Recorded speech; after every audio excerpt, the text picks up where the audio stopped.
कि पवित्र आत्मा ने उन्हें छोड़ दिया है। क्यों? क्योंकि अब उनके अंदर वो महसूस नहीं होता, या तो वो उनकी सहायता नहीं करता। पर मैं आपको कुछ वचनों में से बताना चाहता हूं कि जीसस ने इस बारे में क्या कहा था।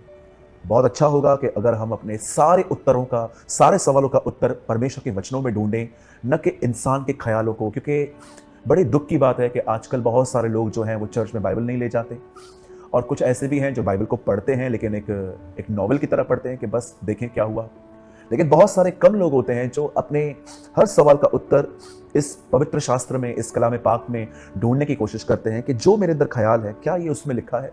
बाइबल मुकद्दस कहती है एक दिन हुआ जब दाऊद ने एक औरत के साथ व्यभिचार किया, और परमेश्वर का वचन कहता है जब उसने ये व्यभिचार किया उसके बाद उसने अपने व्यभिचार को छुपाने के लिए उसके पति की हत्या करवाई। और आप सभी जानते हैं कि जब दाऊद ने इतने साल तक इन गुनाहों में अपना जीवन बिताया, तब बाइबल साफ कहती है उसका मन कठोर हो गया।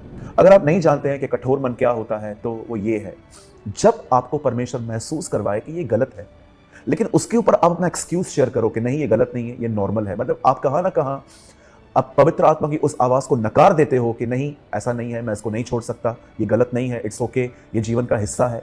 जब आप परमेश्वर के द्वारा कहे गए बदलाव को, जब परमेश्वर आपको कहता है कि आपको इसमें बदलने की जरूरत है, लेकिन उसके ऊपर आप अपने एक्सक्यूज देते हो कि जैसे कि अगर आपने किसी ने आपको बहुत कुछ उल्टा सीधा बोला और आपने भी उसको बोल दिया, और अब परमेश्वर आपको कह रहा है कि उससे माफी मांग, लेकिन आप कहते हो नहीं, क्यों मैं माफी मांगू, मेरी गलती क्या थी। अगर आपको परमेश्वर कुछ कह रहा है तो मेरे ख्याल से हमें ऊपर से कुछ नहीं कहना चाहिए, क्योंकि वो जानता है कि हम सही है कि गलत है। पौलुस कहता है मेरा मन मुझे किसी बात में दोषी नहीं ठहराता, लेकिन इससे मैं निर्दोष नहीं ठहरता, क्योंकि मेरा जांचने वाला परमेश्वर है। कई बार ऐसा होता है कि जब परमेश्वर हमें कहता है कि हमें ये करना है, और जब हम कहते हैं नहीं प्रभु, मैं कितनी बार माफी मांगू, हर बार मैं ही सहूंगा क्या। जब आप ऐसा करते हैं ना, फिर खुदा आपको उस विषय में बोलना बंद कर देता है, और इससे ही कहते हैं कि आपने अपने मन को कठोर किया है। जब दाऊद ने पाप किया और हत्या करवाई, उसके बाद आपने देखा उसे इस बात को महसूस करना भी बंद कर दिया उसने कि उसने गुनाह किया है, और मजबूरन परमेश्वर को अपने एक नबी नातान को उसके पास भेजना पड़ा। तब नातान ने जो उसे एक्सप्लेन किया, तब उसे एहसास हुआ कि हाँ, मैं गलत हूं। और जानते हो जब वो पश्चाताप करता है तब वो क्या कहता है कि अपने पवित्र आत्मा को मुझसे मत ले, अपने उद्धार के आनंद को मुझसे मत ले। और बहुत सारे जो लोग हैं इसी वचन के आधार पे कहते हैं कि पवित्र आत्मा ने हमें भी छोड़ दिया है, क्योंकि दाऊद भी कहता है अपने पवित्र आत्मा को मुझसे मत ले। लेकिन आइए, नया नियम इसके बारे में क्या कहता है जरा देखिए। मेरे आपके सामने इस समय 3 लैंग्वेजेस में कलाम पाक है, हिंदी, इंग्लिश एंड उर्दू।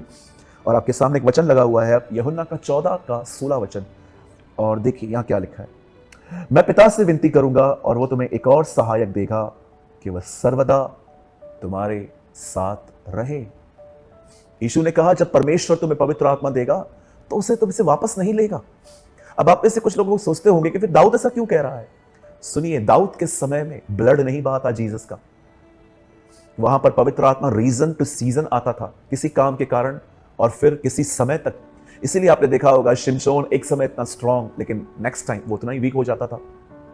आप जानते हो, मैं आप में से हर एक को बताना चाहता हूं, आपको ये बात समझनी होगी, पवित्र आत्मा को कभी नहीं छोड़ेगा, क्योंकि जीसस ने उसे देने के लिए प्राइस पे की है। क्या थी प्राइस? ब्लड, ओबीडियंस, आज्ञा पालन, खून, अपना लहू दिया उसने। लेवी व्यवस्था के अंदर पहले ब्लड बहता था, फिर ऑयल लगता था। जीसस ने कलवरी पे क्रूस बहाया, उसके बाद पेंटिकॉस्ट के दिनों में ऑयल, पवित्र आत्मा आया, और वो आपके साथ, आपका साथ कभी नहीं छोड़ सकता। अब वो आपके अंदर रहता है।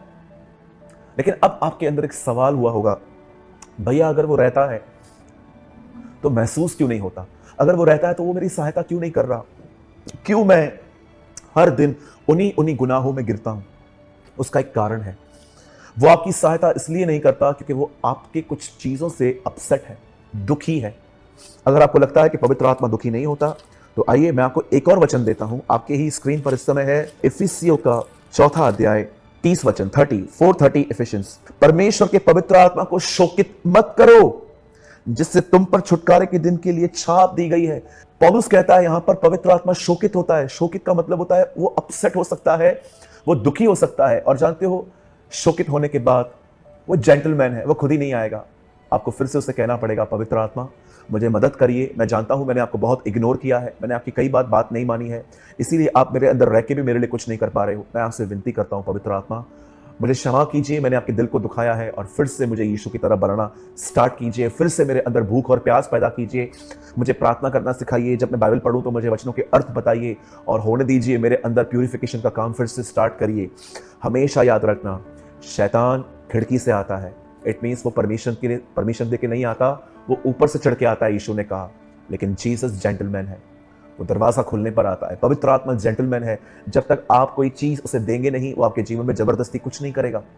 और याद रखिए, क्यों पवित्र आत्मा आपके अंदर रहता है, उसका एक कारण है, क्योंकि आपको पवित्र आत्मा देने के लिए जीसस ने पे किया है प्राइस, और वो है उसने अपना खून बहाया है। मैं आप में से हर एक को जो इस वीडियो को देख रहे हैं, मैं आप में से हर एक को कहना चाहता हूं, सुनिए।